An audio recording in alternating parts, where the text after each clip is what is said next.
This is Mouth Media Network, the business of being heard. I'm Renee Rouleau, celebrity esthetician and founder of Renee Rouleau Skincare based in Austin, Texas. What I love about beauty is how much it ties into our self-esteem. When you look good, you feel good. And I'm very proud to be in a profession that I can make people feel their best and put their best face forward.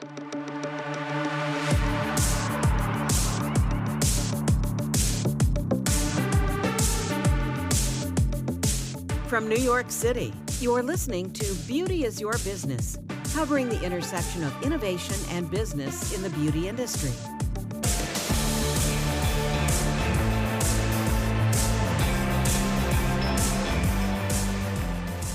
We are so excited to have you here today, Renee. Welcome to Beauty is Your Business. Thank you. I'm a big fan of the podcast. I listen to it all the time. Oh, thank you so much. And I'm April Franzino here with Karen Moon, my co-host. Hi, everyone. So excited for this conversation. So, Renee, you have such an interesting story in that you're an esthetician who has managed to have an incredibly successful, not only practice, but also skincare line. And, you're renowned among celebrities and beyond. So talk to us about the transition between the life of an esthetician and building a business and how that happened. So I was inspired by my grandmother. She was a hairstylist and she owned her own hair salon. So she was both an entrepreneur and a beauty professional. She had the Powder Puff Beauty Shop back in the 70s. And so as a child, I grew up watching a woman that was in a profession that she could make a career out of. She could have, flex her entrepreneurial muscles, employ people, but also make people look good and feel good. And I think that, I remember seeing like a woman would come into her salon and she'd be sad and then all of a sudden she leaves the salon and she's feeling great. My grandmother was also really funny and really witty and just literally could transform someone's entire day just being with my grandmother. So I thought that was inspiring. And so I think at the end of the day, we all want to help people. We all want to make people feel good. And I'm lucky that I'm in a profession that I'm able to do that. I did actually start out as a hairstylist, but because I thought I would follow in the footsteps of my grandmother. But I quickly, as I was training to be a hairstylist, you start with children's cuts. And there's nothing that will to scare you out of a career more than giving a 3-year-old toddler a haircut while they're sitting on their mom's lap and they're screaming, crying, and you're trying everything not to cut their ear off. And I was like, all right, I can't do this. And so I really liked the skincare part of beauty anyway. And so I went to school to become an esthetician. And I've been an esthetician since 1990. So I guess that's about 31 years ago now. And eventually started being an entrepreneur. I started a skincare salon outside of Boston, Massachusetts when I was living there with a coworker for my first job. And we had that for 5 years and then relocated to Texas 25 years ago this August and started Renee Rouleau Skincare. So we're celebrating a quarter century. I would like to think I could run a business with my eyes closed at this point. I'm kind of have to keep one eye open sometimes because it's still always changing, but very happy to be thriving and more relevant than ever after 25 years. That's incredible. I mean, not very many people have been able to make that transition so successfully and to build a business in that way from a practice starting in that arena. So tell us a little bit about how the skincare line itself came to be and what went into developing it, as opposed to obviously you had been using other products from different brands. And how did that happen that you wanted to have your own offering? Yeah. So I think, being an esthetician and literally being 2 inches from people's pores for the past 30 years, you learn a lot about skin and certainly a lot of conversations with clients about their skin concerns. And when you start a brand, it's always what problem am I looking to solve and how is it different than what's available in the marketplace? So being an esthetician, when I went to school 31 years ago, we learned skin types and we learned dry, normal, and oily. And we also learned something called Fitzpatrick skin types. And Fitzpatrick skin types, I actually I used to work with Dr. Fitzpatrick, who created those. That's a fun little fact. But Fitzpatrick Skin Types is all about your skin color, the tone, basically, in theory, light, medium, dark. There's 6 different ones, but that doesn't really play into skincare in my world as much. It's more like if you have a laser treatment, that's important because, certain lasers you can't use on deeper skin tones. I was trained on dry, normal, and oily, and that tells you how little or how much oil your skin produces. And that's helpful as an esthetician because when you're choosing a moisturizer for someone, for example, you have to decide, do I give them something that has oil in it, or is it something that's oil-free because they're oily, et cetera. But when I started working as an esthetician, got my license, and now I'm like, okay, I know about skin, I'm ready to go. I quickly realized that people had more concerns than, oh, my skin being dry, normal, and oily. People were like, oh, all of a sudden I'm 35 and getting adult acne. What's going on? Or I have rosacea, or I have sunspots, or I'm concerned about aging, but I still have oily skin. I'm not very dry, or the list goes on and on, all different types of sensitivity, et cetera. And, a big part of skincare is, my clients are with me for an hour and a half, once a month, but then I release them out into the wild. And at that point, they're on their own. And so my job is to educate them on how to care for their skin when they're released out in the wild. And so my first job, we had one skincare line that we sold, and it was like 2 moisturizers, 2 cleansers, 1 mask. It was like so basic. And it was like, wait a minute, my clients have these skin concerns that, are kind of complicated, and I have only a couple products to sell them. So I convinced the salon owner to bring in a second line and then eventually a third line. So I was able to curate a skincare routine just for them. So fast forward, when I started my company, Renee Rouleau, I said there has to be something better than this. So I determined there were 9 different types of skin. So at that point, before I started my company, I had already been a practicing esthetician for like 7 years and determined that there were 9 different types of skin. And then I created a skincare line that's based off of these 9 unique skin types. And so my line currently has 50 products in the line, which is very extensive. And people take a skin type quiz at reneerouleau.com and can find their perfect curated routine. But the end result of that is they actually get better results because it's very specific for the needs of their skin. And, it certainly goes beyond the dry, normal, and oily 3 skin types that everyone's used to. Wow. That's incredible. I mean, to see, that hole in the market, especially, it was 2 decades ago.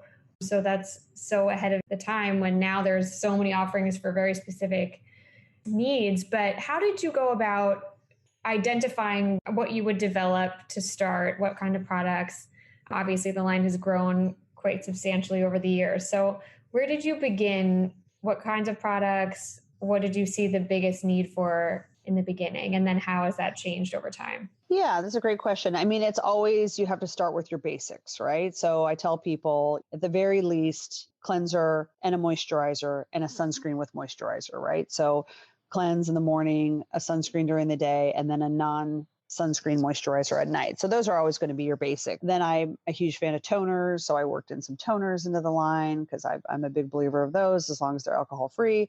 And then eventually, and serums, back when I started my company, serums were a thing. I think serums really, I'd have to look at the history, but I think they came out of France because, the French were very, an esthetician was a very prominent, maybe it's a French name, probably with the A, that when it's spelled with the AE in the beginning. But when I go to France, there's estheticians on every street corner, just like we have nail salons here. So I think, the French were really the inspiration behind the skincare industry. But serums back then, they weren't called serums, but they were little ampules, like little glass ampules that you would break open and apply this concentrated treatment to the skin. Yeah, I think they were kind of called treatments back then. But eventually, now everyone kind of knows what a serum is and everybody uses serums. So things with vitamin C, things with acids, things with peptides, things with retinol, et cetera. So those certainly got weaved into the line. And I've also been somebody that's dealt a lot personally with my own acne growing up. So I was always looking for my own solutions to that. So like our number 1 bestseller is an acne product.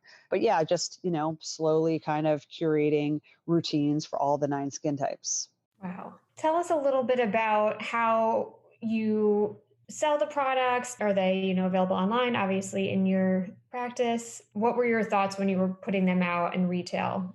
So I'm actually not in retailers. We sell D2C from reneerouleau.com. So believe it or not, I launched e-commerce in 1999, and my brother is a web developer. And I was like, I think this whole shop online, get your products delivered to your doorstep situation. I'm like, I think this is going to be a thing. And it was buzzing. So it kind of was a thing. So we started selling online in 1999. And at the same time, I started pushing out content, which is now my skincare blog. But back then it was just like these skincare articles that I posted online to educate people. And so we were commerce and content starting in 1999. And fast forward now to 2021, our blog is extremely popular and we've remained a D2C company.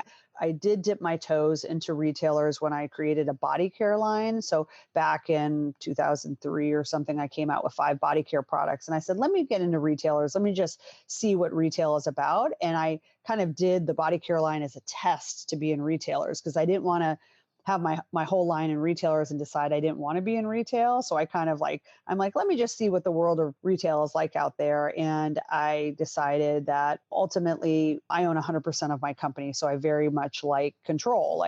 I like to be able to call my own shots, create my own vision, and make my own decisions. For me, being in retailers, what I really learned was I didn't have that kind of control. And essentially, I would go to Nordstrom, for example, and train the staff there how to use the products. But the minute you walk away, you kind of cross your fingers and kind of go, I hope they like it. I hope customers like it. I hope they sell it.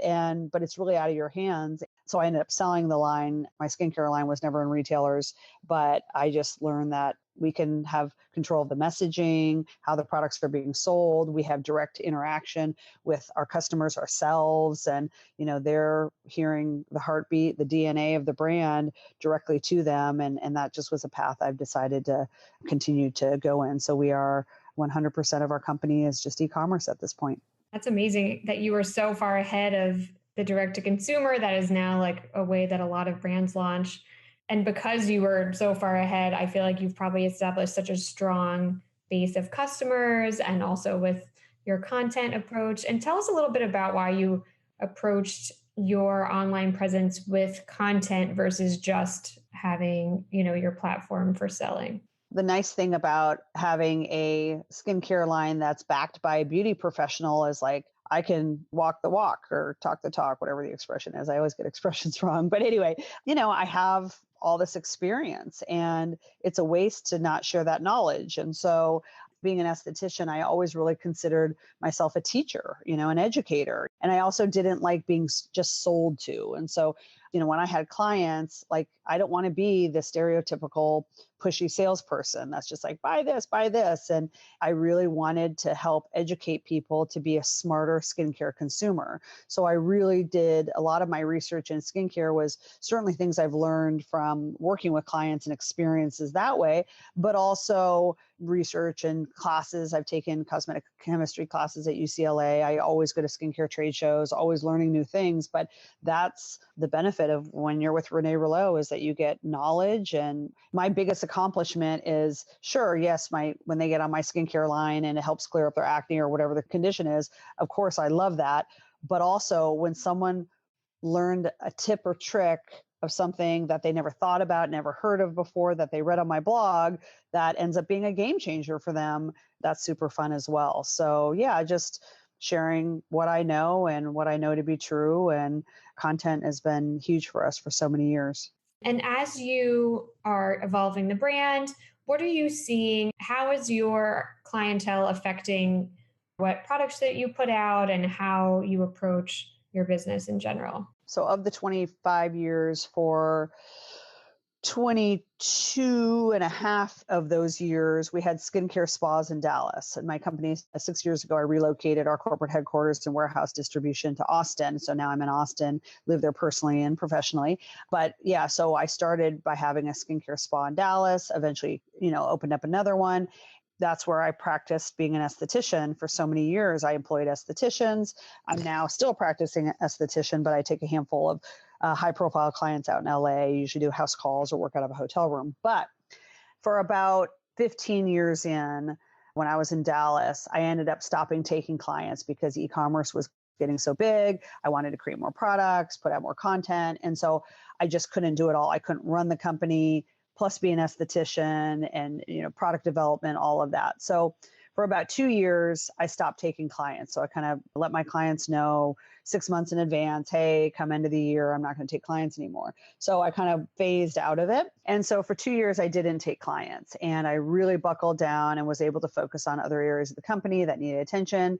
And then I ended up deciding to open up another location, another skincare spa in Dallas. So now I had, $125,000 loan I had to take out from the bank. And I was like, oh, I need to get back to taking clients again. I had estheticians that were working with me, but I needed that extra revenue of being a service provider to pay off that loan. So I started taking clients again. And I was so shocked at how much I wasn't learning not being an esthetician, because conversations online, when people ask questions, that's all fun and good, but having that 75-minute dialogue with a client, looking at their skin and putting all those parts and pieces together, because ultimately it's about kind of playing detective and I literally am a detective looking at someone's skin, having that conversation, being able to ask them a million questions. And that's how I get to helping determine the curated routine that's going to help them. But those conversations inspire so many ideas from either new blog posts or certainly new products. And so now I love the fact that, I only come out to LA, now that the pandemic is a little bit winding down. I'm actually here in LA right now. I was here 2 weeks ago, but I'm now kind of catching up with my clients. But generally, I'll probably only be here like every other month. But I love the fact that I still have that hands-on time with clients. And it's through those conversations that I can't get with people online the way I can when I'm actually touching and feeling someone's skin. And then that just puts all the puzzle pieces together for me. I'm curious, you've always been kind of ahead of the curve on, opportunities and channels. And I noticed that you do virtual consultations as well. Have you tested, or what are your thoughts on some of the skin diagnostic tools and, where you can actually see your skin health, or, where it's pretty early days of computer vision, but curious the opportunities you see there to kind of track how your skin's doing. I've definitely seen a lot of those. They're at trade shows, and I have had some kind of diagnostic tools in my skincare spas when I had those. I think they're helpful, but at the end of the day, it's what someone sees in the mirror, right? At the end of the day, someone just wants to see results. So whether or not you have a machine that tells you, oh, your skin hydration levels are up, let's just say that, for example. Okay, well, that's all fine and good, but it's up to the person. Does your skin feel better? Does your makeup go on better?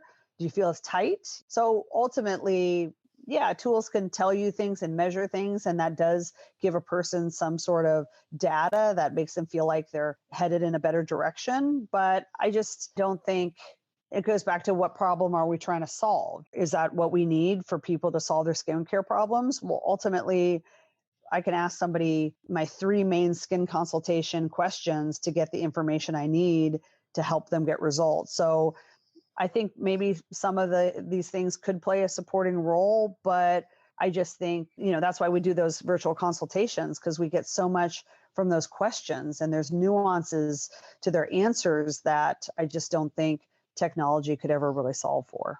I'm curious, Renee, over the course of building your business, what have been the biggest challenges that you didn't anticipate, and how have you kind of worked through those? Yeah, that's a great question, April. So any entrepreneur, when you start out, you wear every single hat. You do everything yourself, right? Because you're basically a one-man, one-woman band. And if all goes well, you can hire someone and delegate and have someone help you. And if all goes well, you can hire 2 people and eventually 3 people. And that will allow you to take some things off of your plate.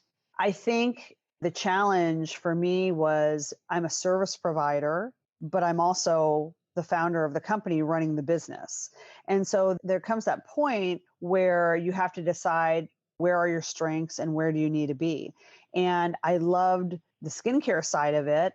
I love being an esthetician, but there's certain needs in the company that need to be addressed. So do I stop being a service provider and address those things? As I mentioned earlier, I did do that for 2 years, but guess what? I lost some of that conversation I was having with clients and lost some of the inspiration for creating new products. And so now I realized I need to delegate some other areas so that I can still be hands-on, right, with clients. And because that's really where the magic happens for me. So, and for many years, I wore too many hats. I did too many things I wasn't good at, but did it anyway because I didn't delegate well.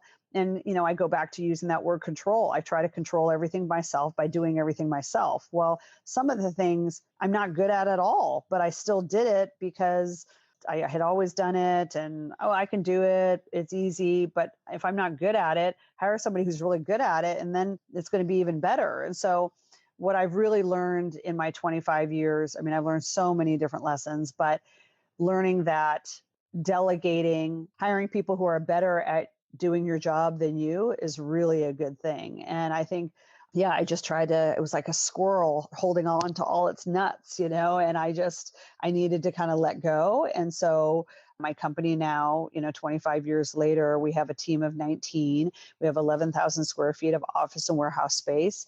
We have grown so exponentially, certainly these last few years as I've hired more. And last year we got recognition in Austin for a best company to work for. And so a lot of the lessons of learning to trust my team, learning to let go, just surrendering and letting go of control is a lesson that I certainly should have learned a lot earlier, but no regrets. I think it all worked out. And so what do you have your eye on for the future as the brand continues to grow and evolve? I think for us, I'm not looking to take over the world. I just want to keep loving what I'm doing. And so we really manage our growth. So it's weird because it's like most companies are just like growth, growth, growth. And company culture is so important for me. And I don't want to create chaos and mass pandemonium by growing so fast. So it's about growing because we always want to feel like we're moving forward, but managing the growth, making sure that we're not growing faster than we want to disrupt culture. I think it's just continuing to innovate and educate our clients and customers. And I don't have really any big, great, lofty plans. It's because everything's working. If it's not broken, don't fix it. But it's just continuing to live by our company core values, which is just helping people to look good and feel good and being a source of trust for people, and don't want to ever sell my soul for the almighty dollar. So staying true to building a great company, not a big company. That's always what I wanted to do. And just kind of staying true to who I am and making sure that any opportunity that comes my way, if I do say yes to it, it's in alignment with my values. And I still want to remain 100% owner of the company and just continue to do good for the world and not selling my soul for the almighty dollar. That's the big one. I love that. That's very rare, I feel like, these days. It's pretty amazing. Your success is incredible. And it's based on your expertise, and it's just been building upon that knowledge, which I feel like is so crucial. And not a lot of brands have an expert at their center that kind of drives the products, and then their service element too. So can you tell us a little bit about how your strategy for managing your team and keeping the consistency across your businesses and how that works? Because obviously you said learning to delegate was a big part of your growth as an entrepreneur. So I'm curious if you have any advice for listeners about that. Oh, I for sure have advice on that. So for the past 8 years, we have run our company on a program called Entrepreneurial Operating System. It's also called EOS, and it's based off of a book called Traction. So anyone listening, I'm sure you've heard of the book Traction, and if you haven't, go get it. But basically, the reality is this. Every founder that starts their company regardless, even if they went to business school, I certainly didn't. I didn't even go to college, but everyone is still blind about how to do it, right? You can go to business school and they'll teach you everything, but then you get into it and you're like, wow, I didn't know this is what it was going to be like. And ultimately, it's just like being thrown in a pool. You're going to sink or you're going to swim. And if all goes well, you'll swim. But you're just trying to figure it out. And you can just never prepare yourself for what's around the corner, what crisis you're going to be in, the success you'll have, whatever is happening. It's just a lot of times you can't always control everything because you can't foresee what's going to happen. And you're just doing the best you can. And a lot of times founders are really very disruptive in their companies because they're highly creative. They have tons of ideas. They're stubborn. This is why they started the company in the first place. And as the company grows, the founders can be all over the place, chasing shiny new toys, like just being super, disruptive. And at some point, you need to have clear direction, clear roles and responsibilities in your company, who's doing what, because the founder also wants to put their fingers in everything. And that can be disruptive to teams, when the team is on a path and they're scheduled and they're doing their thing. And then the founder comes in and oh, wait, no, now I want to do this, and just creates chaos. So a fun little thing in my company, they refer to me as the Renado, because every time I come to the office, I'm like the tornado. And it's just like, I just kind of, everyone's in their flow. And then I'm like, I have some new idea. And so we have in our warehouse where we have all our emergency signs. Well, one of the signs says, in case of tornado, please seek shelter, or, whatever it says. But they crossed out, in case of tornado. So it says, in case of Renado, and then they crossed out the bottom and it says, please grab alcohol.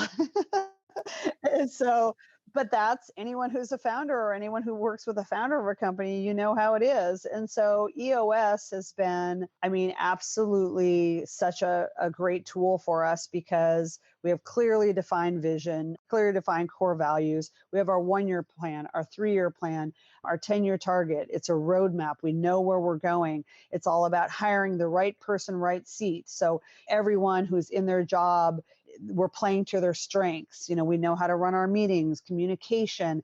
It really is as much of a master plan, idiot's guide to running a business, if you will, for running a company. And it has been, we drink the Kool-Aid, we follow it to a T, but because of it, I definitely say that's why we got recognition as a best company to work for in Austin, because, we have great culture, everyone's thriving. And I think of also like an analogy, like a canoe rowing in a boat. Pre-EOS, not technically, but, in theory, we're all in a boat together. Some are rowing sideways, some are rowing backwards. Some people are on other boats. We're crashing into each other. It's chaos. And now we're all in one big boat and we're all rowing in tandem in the right direction forward. And that's really what EOS has done for our company. So can't say enough about it, obviously. Wow, that is so impressive. I feel like that's such a valuable tip.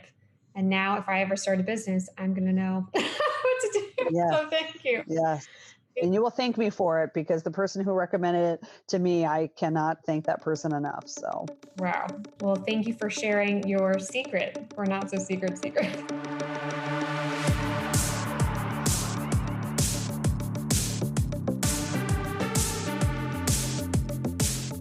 Have you taken a look at StoryDot yet? Every brand and every product has a story to tell, and you can't successfully sell that brand or product without telling the story. StoryDot delivers your story wherever you want it to be heard. You can meet your customers at each point in their journey, connecting the dots between your business and the consumer to enhance engagement, experience, and conversion. I encourage you to take a look at StoryDot at storydot.com. That's StoryDot.com.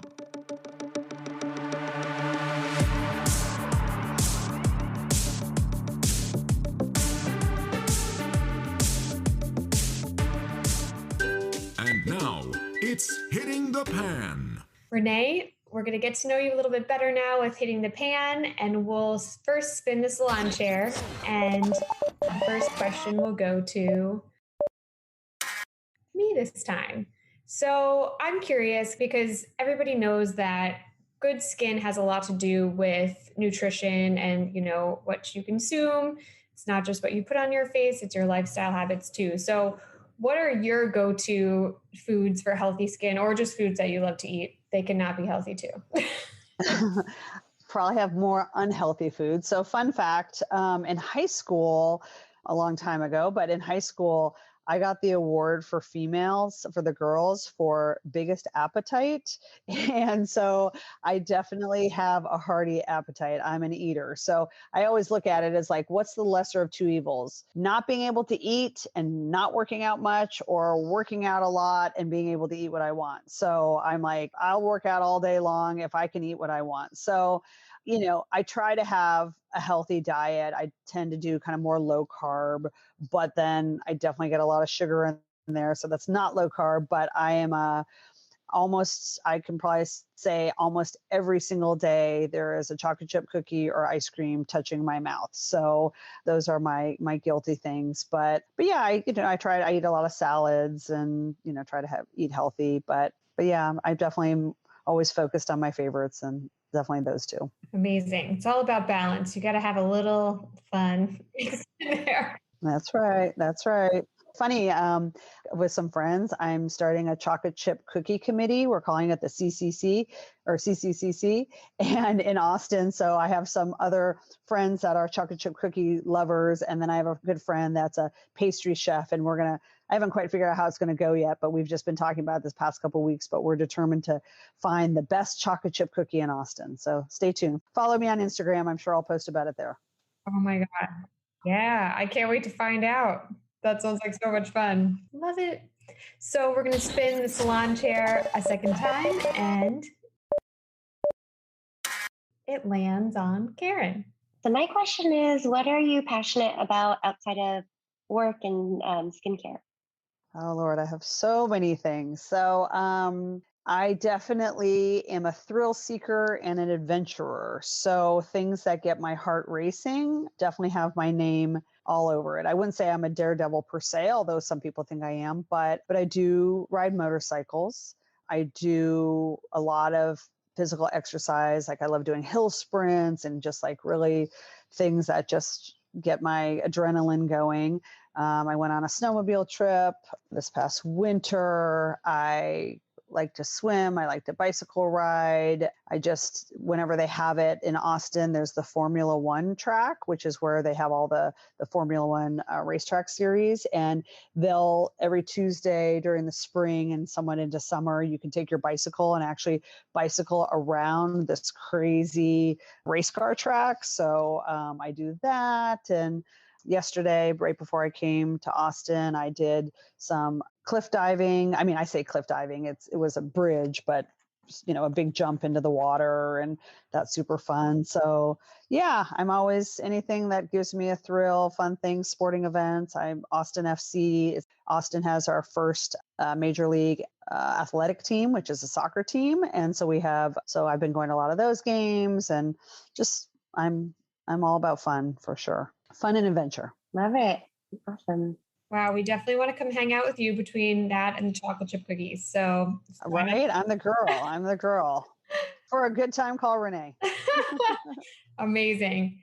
We are totally game. So before we wrap up, do you have any final thoughts you want to share on our chat, or just to leave our listeners with? So I guess I'll give some business advice, and then I'll give some skincare advice. So both things that I've learned in my past 25 years of having Renee Rouleau Skincare. So business advice, I would say business is hard. It's really challenging. It's not easy. And, in this day and age, everybody wants to be an entrepreneur and everyone seeks to start their own business. But my best advice is stay working as long as you can, working for someone else, because working for someone else is like getting paid to learn.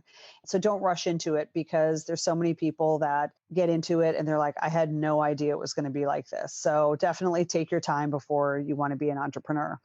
My best skincare advice is, I would say it's really, I know it's cliche. We all talk about sunscreen, but it really is the best thing you can do for your skin. But the most important thing is to apply sunscreen generously, especially for, the oily, acne prone people that hate having moisturizer on their skin anyway. And so they apply sunscreen really sparingly. So you definitely want to find one that you love.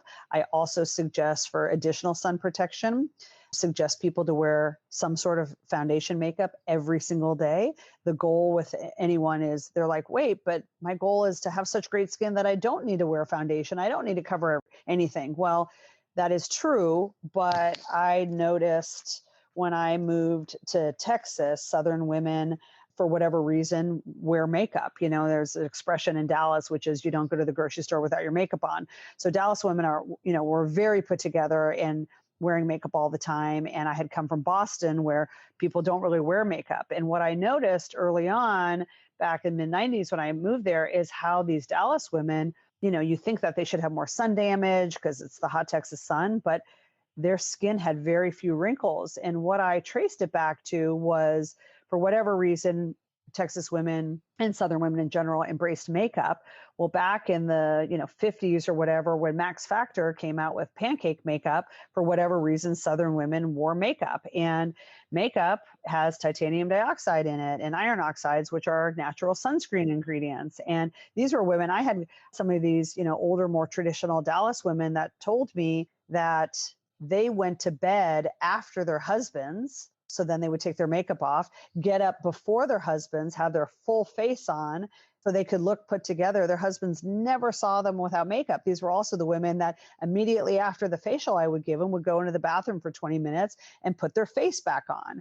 But anyway, come to find out, these women that were wearing foundation makeup day in and day out were getting sun protection all during the 70s when everybody's doing baby oil and that whole thing. These women were covered under sunscreen. And so I learned early on how important foundation is as an insurance policy, as an extension of your skincare program to give sun protection. So, find a foundation you like or a mineral powder or something, but don't think that, I want to let my skin breathe, or I'm doing my skin a favor by not having makeup on. Of course, you don't, if you're somebody that breaks out, you don't want to get something that's going to clog your pores and cause acne, of course. So there are some out there, but yeah, so it's really about protecting your skin, because that's, it's so much easier to prevent sun damage than it is to get rid of it once it's there. So yeah, sunscreen, foundation, makeup every day, those are your friends. Isn't that the truth? Well, it's all about the Mythbusters today. Yeah, we're learning so much. So before we say goodbye, how can our listeners connect with you, Renee? On Instagram, on LinkedIn, your website? What's the best way to get in touch? Yeah, so I have my personal Instagram, which is Renee Rouleau. And so that's the fun times of Renee Rouleau, behind the scenes, CEO, adventurer, all that good stuff. And then I talk about skincare a little bit, but it's mostly just my world and all the things I love to do. And then my company is Renee Rouleau Skincare on Instagram and Facebook. And so that's where we're pushing out a lot of the good tips and tricks and trying to educate you to become a better consumer, smarter consumer. And then, of course, ReneeRouleau.com, you can take the skin type quiz. And then most importantly, sign up to get our emails for our blog, and you'll get all of our new blog posts. So you'll be super smart and learn things that no one ever told you about, so you can have better skin as a result of the knowledge that you get. Amazing. Thank you so much, Renee, for being here and for sharing all of your wisdom with us. Thank you to everybody for listening. Check back soon for another great guest. And thank you so much, Karen, for being here with us too. Thanks, Renee. This was a great conversation. Thank you. I enjoyed it as well. I'm April Franzino, and this is Beauty is Your Business. This has been Beauty is Your Business. Produced by Mouth Media Network. Copyright 2021. Keep in touch on Instagram and Facebook at Mouth Media Network. And find prior episodes at beautyisyourbusiness.com and wherever the best podcasts are found. Your brand message can be on this show. Email us to find out more at podcast@mouthmedianetwork.com. Thank you for listening. This is Mouth Media Network, your inside voice.